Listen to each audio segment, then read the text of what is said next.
But a lot of those are like, what do I believe about myself? Which is like, I can choose to do work in this way, which then I can derive joy from.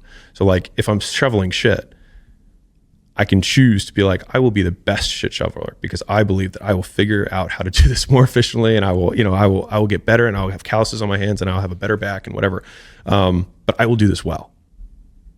And I think you can find joy in work if you decide to do it well. So on one hand, during this whole process, so she was making like $3,000 or $4,000 a month, and mostly because like I'm not stable. I'm like making all this big money and then losing it all, and then making it and then losing it. And she's just like paying groceries and actually like making sure that I can eat. And I was like, tell me more about that. I was like, what's your overhead? How much time does it take you? And then blah, blah, blah. And I was like, we're gonna do your thing. We're gonna call it Queen Transformation. I'm gonna start running ads for it, and we're gonna take the sales team and we're gonna put it on your thing. And so within 14 days, she starts taking the phone calls because she was a good salesman. She's doing $1,000 a day online. No, all margin. What's her product? It was a 16-week like weight loss program. That online? Online, exactly. And so it was $500. She was selling 2 of them a day. And so I was like, man, if we get the eight guys going, we'll have 8,000 a day, 240 after ad spend. I was like, I can make 150 in profit, and like we'll be in the clear. So they won't, because they don't even want to confront the concept of it, which is, people are afraid of it just because they don't understand it. It's kind of like the hate thing. How do you feel about death? I'm good with it. When you say I'm good with it, what do you mean? If I die tomorrow, I'm good with it. Like, I want to leave it all on the field. I'm going to try as hard as I can. And I know that no one will remember me on a long enough time horizon. And I'm good with that. Like, I'm cool with it. If I told you were going to die tomorrow, would you be sad? I'd probably hang out with Layla. I guess a little more than I always do. But like, I would say I wouldn't be sad. I'd be bummed. I'd be like, man, there's all this shit I want to do. But I don't think I'd be like depressed. I think mind you, to be fair, maybe I'll find out and maybe I'll get hit by a bus tomorrow. But,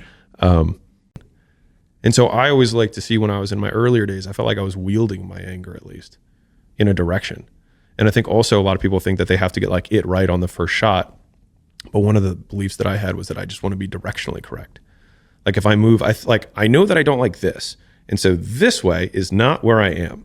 And so I will start taking steps this way. And from the story that you at least heard, it's like, I'll ping pong a little bit to try and directionally move that way. And it's funny because Caleb's seen plenty of things from what we do at acquisition.com where we're like, we'll try it out. And if it doesn't work, then we're like, oops. All good. Do you believe in yourself? I think that I have a high likelihood of repeating activities that I've done in the past. And up to this point, I have lots of evidence that would suggest that I will continue. Why didn't you say yes? Because I based the answer on that question on what I've done before. And I think it's just based on evidence. My mom had a lot of demons. She had a lot of things she struggled with when I was coming up. So I pretty much was raised by my dad. Had no siblings. It was just me and my dad until I was about 15. He got remarried. It was a short stint in terms of how long I was like kind of in the house. You know, like right at that stage is when you can drive, and I was kind of on my own almost at that point. As soon as I could work and drive, I was kind of out of the house. And then from there, did the thing that most people try and do, which is I worked hard at school, mostly because I just didn't want my dad to be upset with me, which was the main driver for most of my achievement in my career for the first half, was all just trying to gain his approval. Did all the things that I thought he would want me to, got a job at a government contracting consulting firm, defense contracting. It was space, cyber, and ISR. So it's intelligence, surveillance, and reconnaissance for the military. Sounded really cool, was less cool when you were in. But a lot of those are like, what do I believe about myself? Which is like, I can choose to do work in this way, which then I can derive joy from.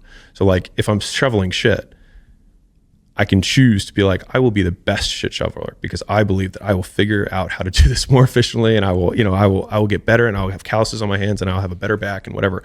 But I will do this well. And I think you can find joy in work if you decide to do it well. So on one hand, if your dream causes you so much pain, then you will quit what you're doing and do it. And if it doesn't cause you enough pain that you're not pursuing it, or that you don't, like if you don't feel like you're in a cage right now, then maybe you're not in a cage. And maybe you just need to like the life you have, and that's cool too. A previous guest on this podcast called Mo Gaudat said, we're unhappy when our expectations of how we think life is supposed to be going are unmet. And in that, there's something very sort of linked to what